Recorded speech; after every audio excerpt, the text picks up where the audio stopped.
आणि एक मोठी बातमी समोर येते। अक्षय शिंदेचा मृतदेह उल्हासनगरमध्ये दाखल झालेला आहे। अक्षय शिंदेचा मृतदेह आपण पाहतोय आता उल्हासनगरमध्ये दाखल झाल्याची माहिती आपल्यापर्यंत पोहोचतीये। एकंदरीतच विरोधानंतर आता कळव्यामधनं उल्हासनगरमध्ये अक्षय शिंदेचा मृतदेह दाखल झालेला आहे। जो खड्डा त्या ठिकाणी आहे आणि पोलीस काही नातेवाईक आहेत आणि त्या ठिकाणी आता काही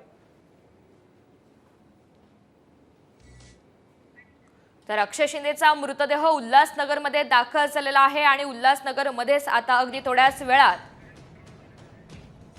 तर स्मशानभूमीच्या ठिकाणी मृतदेह उतरवण्यात सुद्धा आलेला आहे। अगदी थोड्याच वेळात या ठिकाणी दफनविधी होणार आहे। आपण पाहतो एकंदरीतच विरोधानंतर उल्हासनगरमध्ये प्रचंड गदारोळ काही वेळापूर्वी झालेला होता। महिलांनी मोठ्या प्रमाणात विरोध दर्शवलेला होता। शिंदेंच्या शिवसेनेनं सुद्धा आक्रमक भूमिका धारण करत विरोध दर्शवला। हा खड्डा बुजवण्यात आलेला होता। मात्र त्यानंतर आता उल्हासनगरमध्ये दफनविधी होतोय। सचिन गाड आपल्याला प्रतिनिधी अधिकची माहिती देत आहेत। सचिन, सध्याचे काय अपडेट्स आहेत?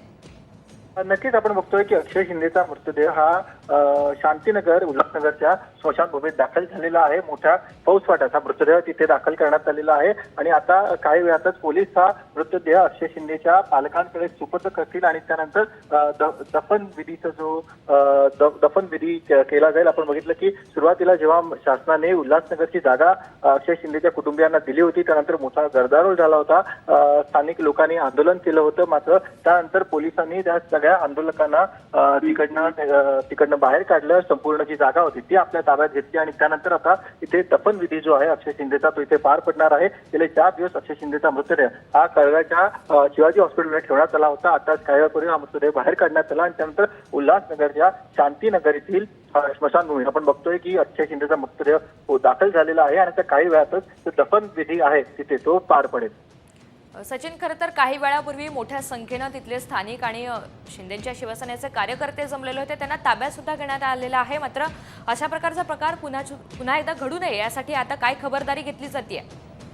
नक्कीच मोठा फौजफाटा सध्या या संपूर्ण परिसरात ठेवण्यात आलेला आहे। अक्षय शिंदेचा मृतदेह येताना त्या अँब्युलन्स सोबत देखील मोठा फौजफाटा येथे पोलिसांचा होता। आपण बघितलं की अक्षय शिंदेचा एन्काउंटर झाल्यानंतरच त्याचा दफनविधी कुठे होणार यावर एक प्रश्नचिन्ह निर्माण झालं होतं आणि अंबरनाथ असेल, उल्हासनगर असेल, बदलापूर असेल इथे त्याचा मृतदेह दफन करण्यास अनेक स्थानिकांनी विरोध दर्शवला होता। मनसे असेल, शिवसेनेचा शिंदे गट असेल या सगळ्यांनी विरोध दर्शवलेला होता आणि आज जेव्हा उल्हासनगरची जागा ही अक्षय शिंदेचा मृतदेह दफन करण्यासाठी देण्यात आली तेव्हा देखील स्थानिकांनी विरोध केलेला आपल्याला दिसलं। शिंदे कार्यकर्ते तिथे जमलेले होते। मात्र पोलिसांनी सगळ्या कार्यकर्त्यांकडनं ताब्यात घेतलं आणि ही संपूर्ण जागा ही पोलिसांनी आता ताब्यात घेतलेली आहे। आता मृतदेह उल्हासनगरच्या शांतीनगर स्मशानभूमीत दाखल झालेला आहे। आता हा मृतदेह कुटुंबियांच्या स्वाधीन केला जाईल आणि काही वेळातच दफनविधी तिथे पार पडेल। निश्चित सचिन, धन्यवाद सविस्तर माहितीबद्दल। तर अक्षय शिंदेचा मृतदेह उल्हासनगरमध्ये आपण पाहतोय स्मशानभूमीच्या या ठिकाणी आता दाखल झालेला आहे। अगदी थोड्याच वेळात अंत्यविधी हे दफनविधी पार पडणार आहेत। बदलापूर प्रकरणातला आरोपी अक्षय शिंदे याचा उल्हासनगरच्या या स्मशानभूमीमध्ये दफनविधी होणार होता काही वेळापूर्वीच। मात्र तेव्हा कडाडून विरोध दर्शवण्यात आला, खड्डा सुद्धा खणण्यात आलेला होता आणि त्या ठिकाणी शिंदेच्या शिवसेनेनं आक्रमक भूमिका धारण करत मोठ्या प्रमाणात विरोध दर्शवला। त्यानंतर पोलीस घटनास्थळी दाखल झाले। त्यांनी विरोध दर्शवणाऱ्यांना तातडीनं ताब्यात घेतलं आणि आपण आता पाहतोय कळव्यामधनं उल्हासनगरमध्ये आता मृतदेह दाखल झालेला आहे आणि दफनविधी हा पार पडणार आहे। शिवसैनिकांनी स्मशानभूमीमध्ये केलेल्या गोंधळानंतर घटनास्थळी पोलीस दाखल झाले। पोलिसांची अतिरिक्त कुमक सुद्धा या स्मशानभूमीमध्ये दाखल झाली।